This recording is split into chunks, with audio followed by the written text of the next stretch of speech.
Now, when you ask about the position, why doesn't the rest of the world take as strong a position on Ukraine as the Europe does? I think the Indian foreign minister replied to your question. He said, I'm quoting the Indian foreign minister, he said, the problem with Europe is that Europeans think that Europe's problems are the world's problems, but the world's problems are not Europe's problems. So he said, for example, why did you all run away from Afghanistan? You spent so many years there. The West just abandoned Afghanistan, and then the region has got to pick up the pieces. He says, why isn't Afghanistan important? In Asia, 3 countries have imposed sanctions on Russia.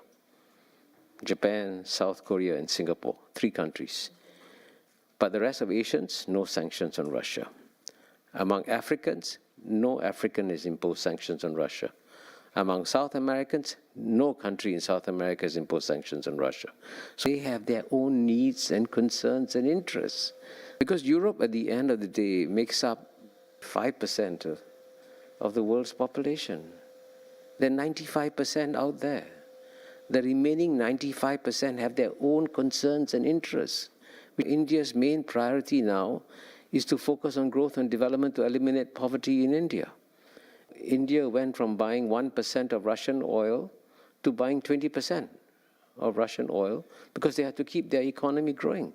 And what's shocking is that India is now exporting some of its Russian oil to Europe, and Europe is buying it. When you talk to the rest of the world, don't give them a black and white view of the world, because the world is very complex and very nuanced.